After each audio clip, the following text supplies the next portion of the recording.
하나님 말씀은 창세기 31장입니다. 창세기 31장 38절 말씀에서부터 42절까지를 봉독하겠습니다. 창세기 31장 38절부터 다 같이 함께 봉독을 합니다. 내가 이 20년을 외삼촌과 함께 하였거니와 외삼촌의 암양들이나 암염소들이 낙태하지 아니하였고 또 외삼촌의 양떼의 순양을 내가 먹지 아니하였으며 물려 찢긴 것은 내가 외삼촌에게로 가져가지 아니하고 낮에 도둑을 맞았든지 밤에 도둑을 맞았든지 외삼촌이 그것을 내 손에서 찾았으므로 내가 스스로 그것을 보충하였으며 내가 이와 같이 낮에는 더위와 밤에는 추위를 무릅쓰고 눈붙일 겨를도 없이 지냈나이다.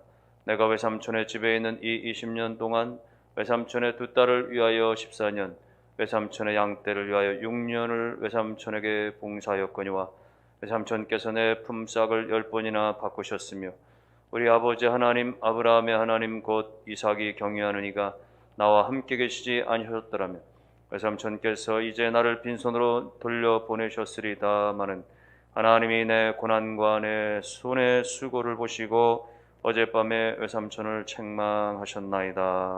아멘.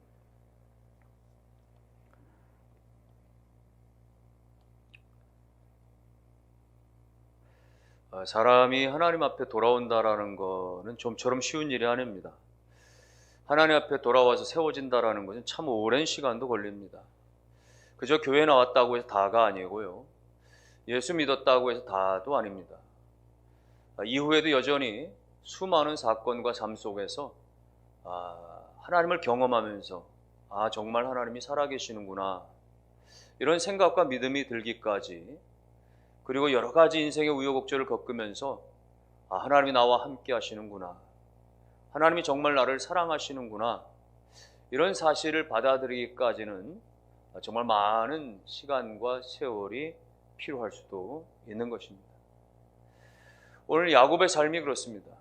야곱의 삶을 보면은 정말 오랜 시간 동안 걸려서 하나님께 돌아가고 또 그 오랜 시간 동안 하나님은 그를 기다려주시고 함께 해주시는 것을 보게 되는 거예요.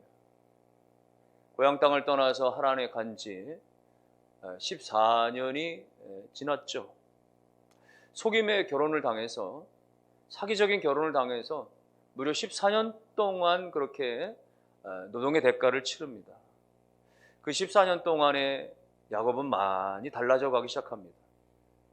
처자식들을 그렇게 거느리면서 또 삼촌에게 14년 동안의 노동을 치러가면서 그는 변화되어져 갑니다. 과거에 그는 그야말로 남의 것을 붙잡는 인생, 남의 것을 좀 빼앗으려고 하는 그런 속임의 인생이었다라고 한다면 이제 점차적으로 열심으로 일을 하는, 최선을 다해서 노력하는 삶으로 바뀌어져요.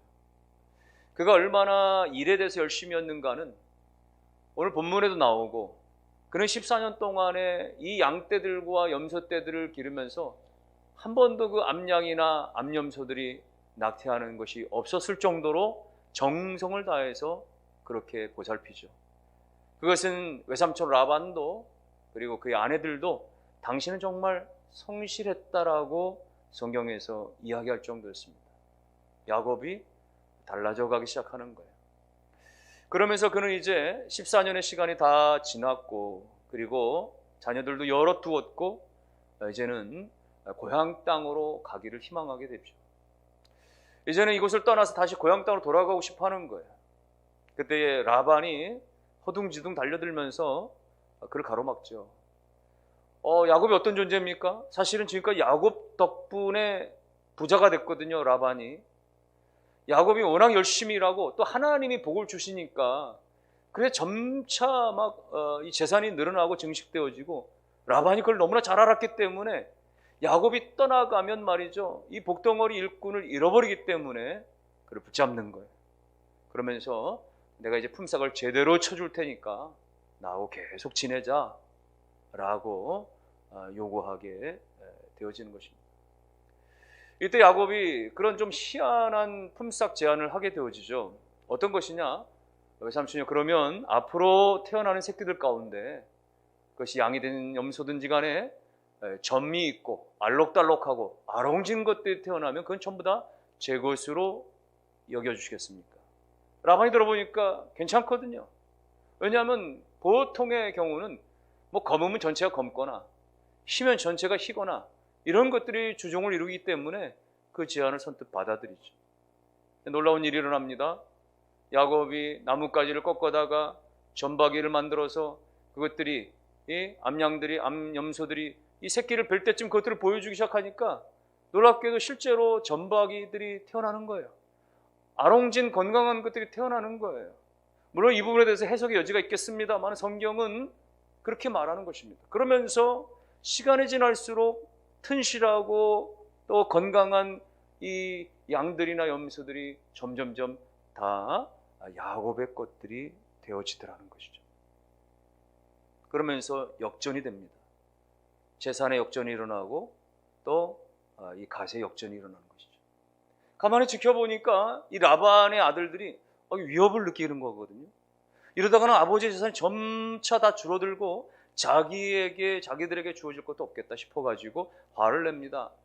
아버지요, 지금 어찌 된 것입니까? 야곱이 지금 아버지의 재산을 다 가져가고 있습니다. 눈에 보이기 시작하는 거예요. 이쯤 되니까 라반도 마음에 불편함이 일어나죠. 안색이 안 좋아지기 시작합니다. 야곱을 대할 때마다 예전에는 자기의 재산 증식에 도움돼서 너무 기뻤는데 지금은 점점 야곱의 재산이 많아지니까 불쾌해지기 시작하는 거예요. 그리고 그야말로 두 사람의 관계는 어색해짐을 넘어서서 이제는 갈등의 골이 점점점 깊어지게 되는 것이죠. 여러분, 이와 같은 상황이 어떻게 벌어지게 되는 것입니까? 사실은 라반이 아주 교활하게 말이죠, 속여서 그렇게 야곱의 노동력을 갈취해 왔는데 지난 14년 동안 말이죠. 그러나 이후에 6년 동안 하나님의 은총이 야곱에게 임했고 보기 좋게 라반을 넘어서는 그런 결과를 가져오게 하신 것은 야곱의 뒤에서 하나님께서 끊임없이 야곱과 함께 하시는, 야곱의 방향을 잡아주시는 하나님의 손길이 있었던 거예요. 어쨌거나 이제 둘 사이에는 점점점 골이 깊어지고 갈라설 수밖에 없는 환경이 되어졌을 때에 하나님께서 야곱에게 나타나십니다. 하나님께서 야곱에 나타나셔서 그렇게 말씀하시는 거예요. 창세기 31장의 3절을 보면은 여호와께서 야곱에게 이르시되 내 조상의 땅 내 족속에게로 돌아가라. 내가 너와 함께 있으리라 하신지라. 하나님께서 야곱에게 말씀하시기를 야 이제 고향 땅으로 돌아가, 이렇게 말씀하시는 거예요. 사실은 20년 전에 말이죠, 20년 전에 야곱이 집을 떠나올 때 어머니 리브가가 그런 이야기 했어요. 야곱아, 지금은 형이 너무 화가 나가지고 너를 죽이려 달려드니 잠시 외삼촌 집에 가서 피해 있어라. 형의 진노가 가라앉으면 내가 사람들을 보내서 너를 데려오도록 다시 할게. 그런데 그렇게 1년이 지나고 5년이 지나고 10년이 지났어도 고향집에서는 감감무소식이었어요. 아무런 연락도 없었어요. 그런데 정작 20년이 되어졌을 때에 하나님께서 야곱에게 말씀하시는 거예요. 야곱아, 이제 여기를 떠나고 다시 고향으로 돌아가라.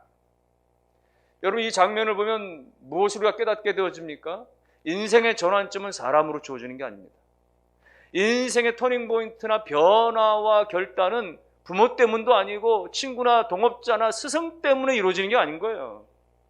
하나님이 간섭하시는 것입니다. 하나님이 주도하시는 것입니다. 하나님이 처음부터 다 하시고 정확한 때에 정확한 방법으로 정확하게 이끌어주시는 거예요. 우리는 중간에 내 뜻대로 되어지지 않는 것 같아서 실패인 것 같고, 그래서 좌절인 것 같고, 그래서 염려도 불안도 불평도 일어나지만은 하나님은 가장 선하신 길로 여러분과 자녀들 가운데 이끌어 주신다는 사실을 믿으시기를 주님의 이름으로 축원합니다.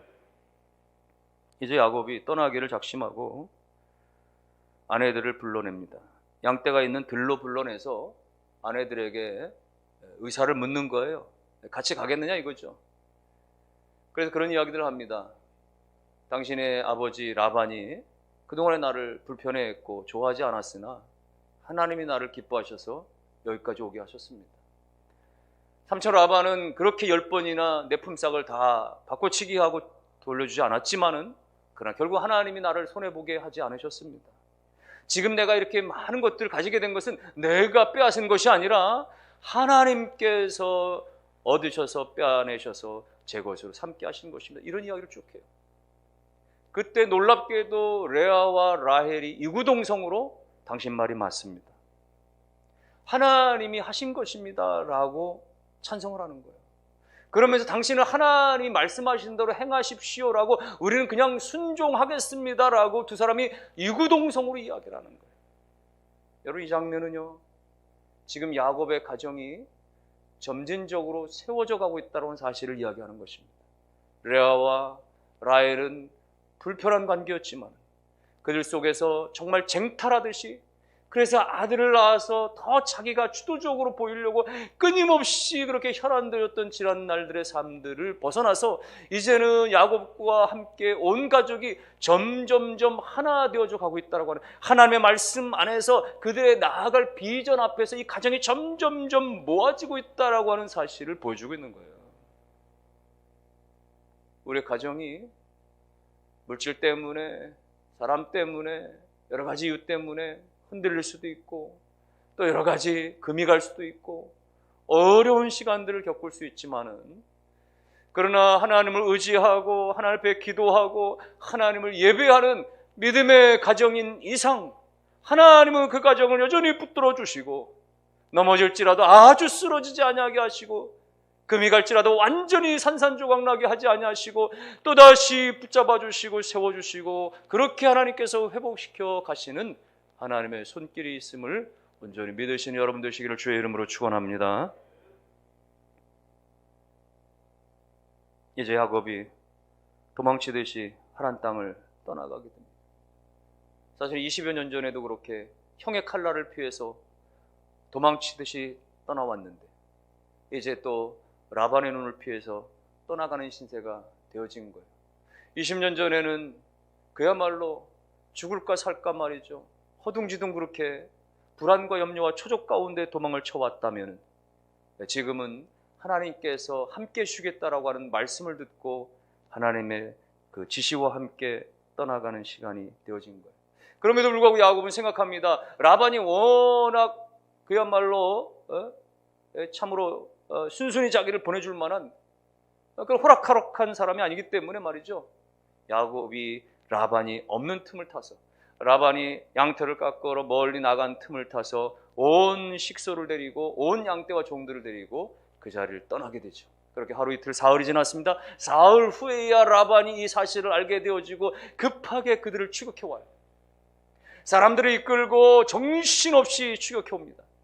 어떻게 해서든지 달려와서 야곱이 가는 길을 가로막기 위해서 다시금 야곱의 행렬을 자신의 집으로 되돌리든지, 아니면 야곱이 끌고 가는 모든 그런 식솔들이나 혹은 양떼, 그런 염소떼들 다시 되돌리게 하든지 말이죠. 어찌하든지 그걸 가로막기 위해서 라반의 일행이 정신없이 추격해요.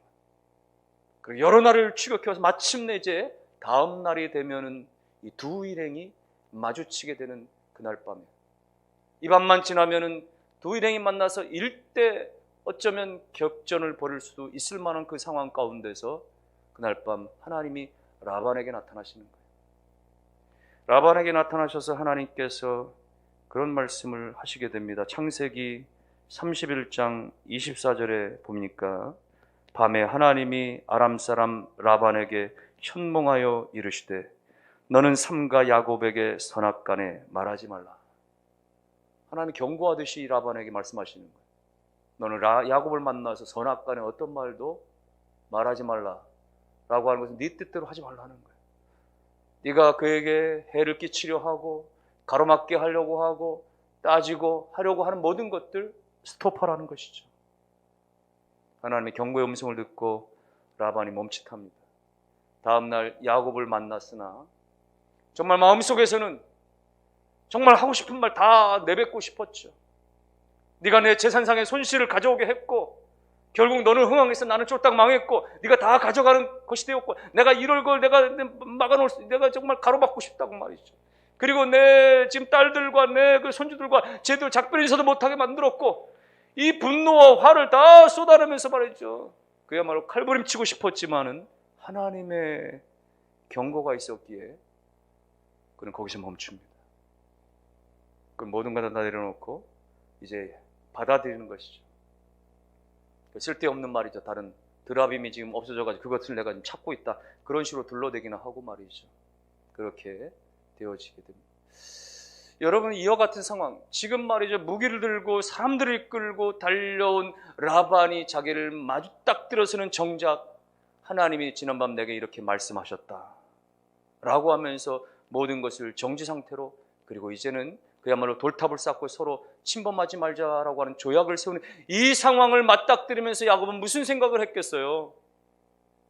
20년 전 하나님이 자기에게 나타나셔서, 야곱아, 나는 너의 하나님이야. 내가 어디를 가든 내가 너를 지켜주고 내가 너를 반드시 이 땅으로 돌아오게 함께 해줄 거야 라고 하신 하나님의 그 음성이 명확하게 떠오르지 않았겠어요? 아, 하나님은 이 위기에서 나를 지켜주시는구나. 하나님, 나를 이 고난에서 하나님께서 붙잡아 주시는구나. 여전히 나와 함께 주시는구나 라고 하는 그런 사실을 떠올리게 되는 거죠. 이때 야곱이, 이 라반이 말이죠, 뭐 드라빔이 있다 없다 한번 뒤져보자 난리를 펴면서 결국은 혐의가 벗어지게 되니까 라반에게 그런 말이에요. 그동안 20년 동안 이 야곱의 마음에 켜켜이 쌓여 있었던 말이죠, 그런 여러 가지 상처와 아픔들에 대한 이야기를 하는 거예요. 삼촌이요, 내가 지난 20년 동안 얼마나 고생을 다 했습니까?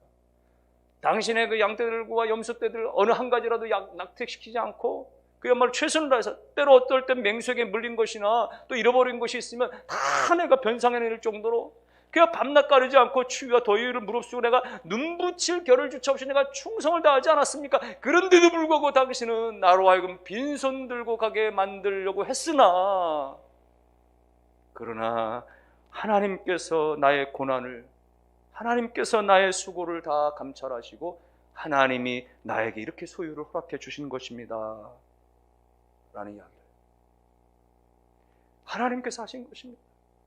하나님이 내 인생 가운데 모든 것을 아셨고 감찰하셨고 도와주셔서 하나님이 나를 여기에 이르게 하신 것입니다라고 하나님을 높여드리는 거예요.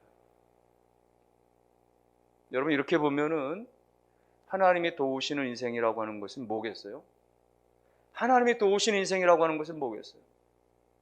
그것은 우리가 막 물질이 많아지는 거, 그것은 막 어떤 어려움에 처했는데 거기서 건져내는 거, 그런 것도 하나님의 도움이시죠. 그러나 그것보다 더 큰 것은 뭐예요? 하나님이 도우시는 인생이라고 하는 것은 우리의 인생을 통해서 하나님이 증인되게 하시고 하나님이 드러나게 하시고 하나님의 선하심이 우리의 삶을 통해서 나타나게 하시는 것을 원하시는 거예요. 우리 인생을 통해서 하나님이 드러나는 말이죠. 끊임없이 하나님, 그것이 우리 가운데 보여지기를 원하시는 거예요. 하나님 우리를 불러내신 그때로부터, 하나님 우리를 자녀를 삼으신 그때로부터 끊임없이 우리 가운데 다가와 주시고 사인을 주시면서 우리를 얼마나 사랑하시는지, 우리 안에 얼마나 놀라운 계획을 가지시고 있는지, 우리 가운데 얼마나 변화되어지고 새로워져서 다듬어지고 만들어서 하나님 앞에 거룩해지고 온전해져 가기를 원하시는지를 끊임없이 요구하시고 기대하시는 하나님이신 거예요. 거기에 부응하면서 하나님을 깨달아가며, 거기를 그렇게 내가 하나님의 뜻이, 나를 향하신 하나님의 그 계획을 알아가면서 하나님을 온전히 배워가고 닮아가고 깨달아가는 그 과정들이 여러분 결국은 하나님이 도와주시는, 하나님이 함께 하시는 인생이라는 사실 믿으실 수 있기를 주님의 이름으로 축원합니다. 여러분 생각해 보세요. 하나님은 우리의 생각보다, 우리의 기대보다 더욱 넘치도록 역사하시며 은혜를 주시는 하나님이십니다. 20년 전에 야곱은 베델 땅에서 하나님 만나고 서원하면서 기도하고 간구하는 내용은 그거였어요. 하나님, 제가 가는 길에 하나님께서 지켜주시고, 그리고 하나님께서 저의 먹고 자고 하는 것들 다 돌보시고 그렇게 안전하게 돌아오게 해주시면 제가 하나님 앞에 이렇게 하고 저렇게 하겠습니다 라고 하는 서원의 기도를 그 베델 땅에 드렸거든요. 그 기도의 내용을 보면 그냥 의식주 정도의 돌보심을 요구한 거예요. 내가 갔다가 다시 집에 살아만 돌아올 수 있다면, 내가 내일을 알 수 없는, 미래를 알 수 없는 이 세상 가운데 갔다가 하란 땅 가서 내가 살아만 돌아오게 해주신다면 하나님, 내가 이렇게 헌신하겠습니다라고 했거든요. 그러나 하나님은 야곱을 더 잘하셨고, 야곱의 단순히 먹고 자고 채워지고 물질만 넉넉하게 하시는 그 정도가 아니라 하나님 넘치도록 부어주셨죠. 두 아내와 12명의 자녀들을 허락하시고 또 수많은 양떼와 염소떼와 수많은 종들까지 거두니 그야말로 거대한 그런 그 부유함을 누리도록 허락해 주셨고, 무엇보다도 하나님은요, 그 20년 동안에 야곱이 하나님을 경험할 수 있도록, 하나님을 깨달을 수 있도록, 하나님을 알아갈 수 있도록, 하나님을 더 체험해 갈 수 있도록 그렇게 원하셨고, 실제로 야곱은 그 시간들 동안을 통해서 하나님을 더 많이 배워가는, 깨달아가는 시간들을 경험할 수가 있었던 거예요. 그러므로 여러분, 하나님께서 원하시는 부분들이 바로 이런 것들입니다. 야곱 자신보다도 하나님이 더 잘하셨기 때문에, 야곱이 얼마나 세속적이고, 야곱이 얼마나 인간적이고, 야곱이 얼마나 육적인 욕심들과 그야말로 남의 것을 빼앗아라도 내가 삼고자 하는 그런 속임의 명수였다라는 것을 너무나 잘 알았기에 하나님은 야곱을 말이죠, 야곱보다 더 센 사람, 라반같이 아주 모질고 말이죠, 아주 더 교활한, 아주 더 속임의 대가인 라반을 만나게 하셨어요. 야곱이 그냥 주저앉게 만들어버리고, 야곱이 그냥 인생의 당황함을 경험하게 하고, 야곱이 그냥 자기 자신, 아하, 내 모습이 이거구나 깨닫게 만들고, 그래서 야곱을 하고 철저하게 낮아지게 만들고 하나님을 발견해 나갈 수 있는 시간들을 주시는 하나님 뿐만 아니라, 하나님께서는 그 야곱이 지나온 시간들 7년 또 7년 그렇게 소름을 당하고 그렇게 고통을 당하면서 남모르게 눈물 흘리면서 온갖 소름을 다 당했던 그 모든 시간들, 수고했으나 아무것도 얻지 못했던 그야말로 빈손 빈털터리밖에 없었던 그 모든 어려움의 과정들 가운데 하나님은 한순간도 버리지 아니하시고 그에게 함께 해주셨다는 사실, 그 사실을 야곱이 깨닫는 거예요. 지나온 시간들 동안에 정말 힘겨웠는데, 정말 눈물 많았는데, 정말 어려웠는데 하나님은 나와 함께 해주셨구나. 이 사실을 깨닫게 되면서 라반 앞에 그런 하나님에 대해서 확신 있는 고백을 하는 것이죠. 42절을 다시 한번 보십시오. 31장 42절에 우리 아버지 하나님, 아브라함의 하나님, 곧 이삭이 경외하는 이가 나와 함께 계시지 아니하셨더라면 외삼촌께서 이제 나를 빈손으로 돌려보내셨으리다마는 하나님이 내 고난과 내 손의 수고를 보시고 어젯밤에 외삼촌을 책망하셨나이다. 하나님이 나와 함께 하지 아니하셨더라면 이런 일이 일어났겠으나, 그러나 하나님이 내 손에 수고를 하셨고 내 삶의 고난을 다 보시고 다 아셨다라는 거예요. 하나님이 없었더라면 인생 그야말로 종칠 수밖에 없는 내 삶이었지만은, 그러나 하나님이 계셨기 때문에, 하나님이 역사하셨기 때문에, 하나님이 나와 동행하셨기 때문에 오늘 내가 이렇게 될 수 있었다라고 하는 사실을 그는 믿음으로 고백하고 있는 것입니다. 사랑하는 성도 여러분, 여러분의 삶이 너무 나락으로 치닫고 너무 괴롭고 고통스럽고 절망 가운데 있다고 할지라도, 그 어떤 상황과 순간 속에서라도 하나님은 나의 삶을 전혀 모르셔, 하나님은 전혀 나의 모든 것들을 알지 못하셔 라고 생각하거나 말하지 말아야 됩니다. 왜요? 그 힘든 시간들 속에서도 우리 가운데 정말 억울하고 힘들고 그것들이 너무나 켜켜이 쌓이고 계속해서 반복된다고 할지라도 하나님은 우리의 그 모든 어려운 상황과 형편을 모르시는 분이 아니시고 그 모든 것들을 해결하지 못하시는 분이 아니시고 하나님 다 아신다는 거예요. 하나님 다 보고 계시다는 거예요. 그럼 마침내 하나님의 때에 하나님께서 판단하시고 하나님께서 세기를 열어 가신다는 사실입니다.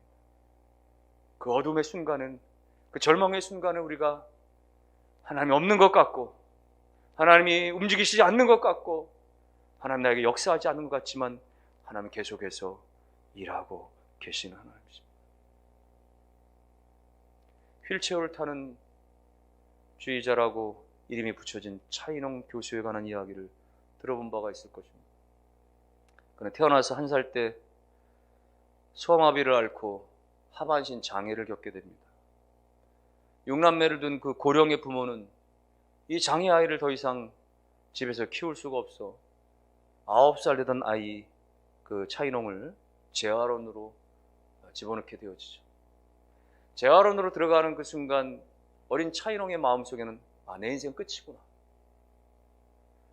부모로부터 그렇게 버려지듯이 떠나오고 이 장애 아들과 함께 생활하는 이곳이 내 인생의 종착역이구나 라고 하는 그 말할 수 없는 절망감에 휩싸이게 되어지는 것이죠.